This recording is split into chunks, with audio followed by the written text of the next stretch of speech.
Magandang araw, Tubi Nation. Ako nga pala Sir Jeff at meron ako ditong Tubi Electric Router. So, simulan na natin. Ito yung kanyang packaging. Meron siyang mga specs dito sa gilid. At sa kabilang gilid naman, yung kanyang mga features. So, simulan na siyang unbox. Dito sa kanyang box, meron siyang mga accessories. At yung ating electric router. Medyo may kabigatan po siya. Pero once na umaandar na po, is magaan na po siyang gamitin. So, itong mga accessories niya, ipapakita po natin mamaya isa-isa. At dito sa kanyang manual, dito po makikita yung halos lahat ng impormasyon na kailangan nyo malaman tungkol dito sa ating power tools. And safety guides din. And meron tayong warranty. Yan. So, ang electric router po is ginagamit siya sa kahoy, pwede rin sa plastic, pang-ukit po siya, pang-chisel, at sa mga edges naman po kung kailangan ng design, ito po yung ginagamit. So, simulan na natin. So, itong ating electric router is nakabalot pa siya ng plastic para po safe yung ating power tools at malaman na bagong-bago. So, itong ating router bit is ginagamit po siya pang-decorate ng mga pinto o kaya pagka may mga design tayong kailangan gawin sa workpiece natin, ito po yung ating gamitin. Mapapabilis na po yung ating trabaho, mapapadali pa. So, ano nga bang bala yung ginagamit sa ating router? So, meron ako ditong router bit. Ito po yung ginagamit dyan. Ito is 1/4 mm shank. Pero meron po tayong 1/2 shank. So, example ko lang ito na router bit 12-piece set na 1/4. So, ngayon, papakita ko sa inyo yung pagkabit ng bala. So, ito yung kanyang handle. Ito po is made from plastic and rubber para mas komportable po yung ating handling at mas makapit po sa kamay. And dito naman po, yung kanyang stopper pull para po ito sa adjustment. And ito naman po yung kanyang stopper block. May tatlong adjustment po yan. Depende po sa paggagamitan natin. Dito tayo sa kanyang knob. Ito is adjustment po para sa mas komportable at mas makontrol natin yung pagbaon po ng bala sa ating workpiece. So once na nirelease po itong stopper niya, mag-release na po yan para mas madali natin makontrol yung ating router.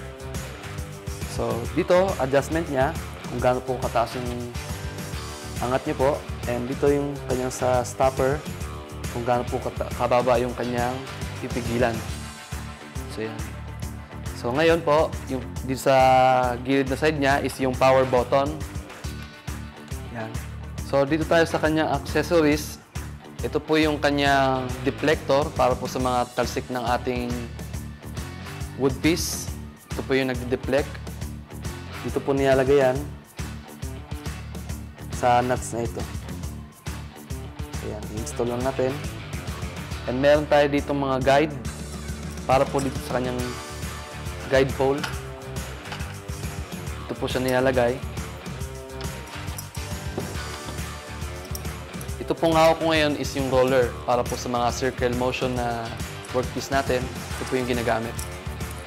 So ito naman po yung ating flat guide para po pagka meron tayong flat na workpiece at kailangan natin ng isang tuwid na pag-route.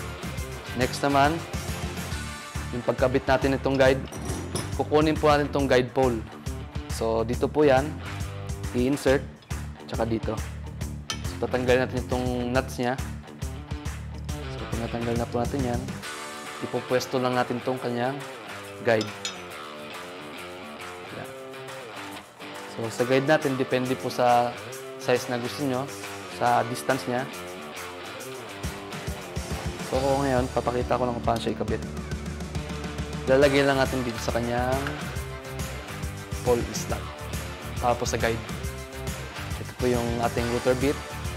Ganyan po yung tsura niya pagka nakakabit na po yung ating guide.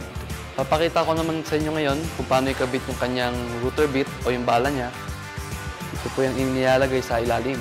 Tataob po natin yung ating power tools.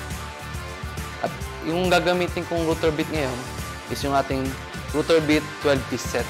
Kukuha lang po ng isa dyan, pan-sample. Itong router bit na po ito is 1/4 shank. Ito po yung ating router bit shank. na 12-piece set. Depende po sa paggagamitan yung curves o sa inyong desired na pangkat. Dito kukuha na ako ng isa. Ito yung ating angle 90 degrees. Ito yung aking ikakabit. And ngayon po, ikakabit ko na yung kanyang bala. Meron tayo ditong kasamang adapter na para sa 1/4 shank. I-adjust muna natin yung kanyang stopper para ma-adjust natin ng maayos yung bala niya. Ikabit natin ng maayos. I-plus lang natin itong flat base niya. At yun. Yung kanyang adapter, dito po yan nilalagay sa part na ito.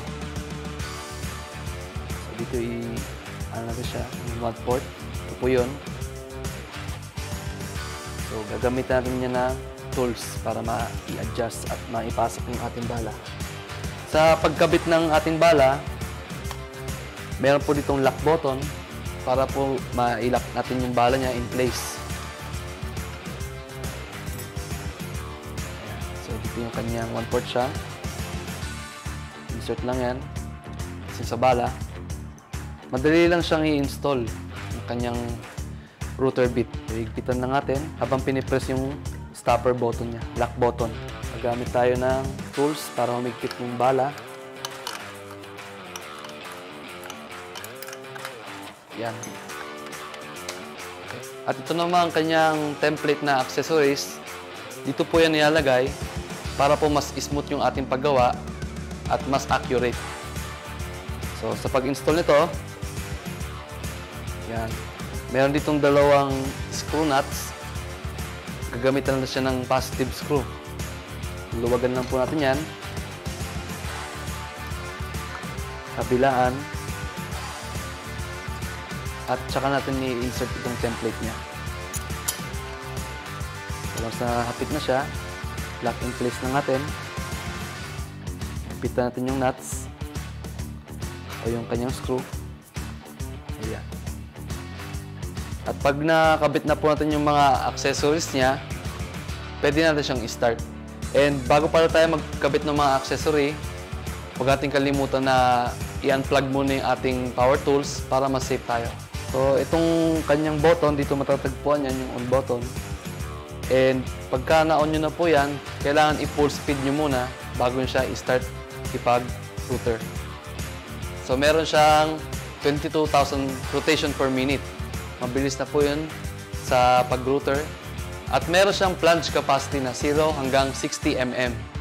At yung collet size naman na pwedeng gamitin sa kanya is 1/4, 3/8, and 1/2. At mag-start na tayo. Ito yung kanyang power button.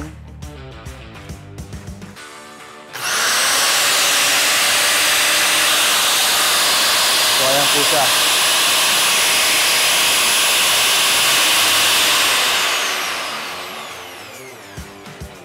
Pag nakabit na po natin yung guide, ito po yung kanyang adjustment para mag-lock in place. Meron siyang 3 adjustment dito para sigurado tayong hindi gagalaw yung ating guide. Nakafix lang siya sa isang lugar. At nakikita nyo naman na maganda yung kanyang takbo, maganda yung kanyang ikot, at madali siyang gamitin sa trabaho. Ito nga pala ang aming 2B electric router.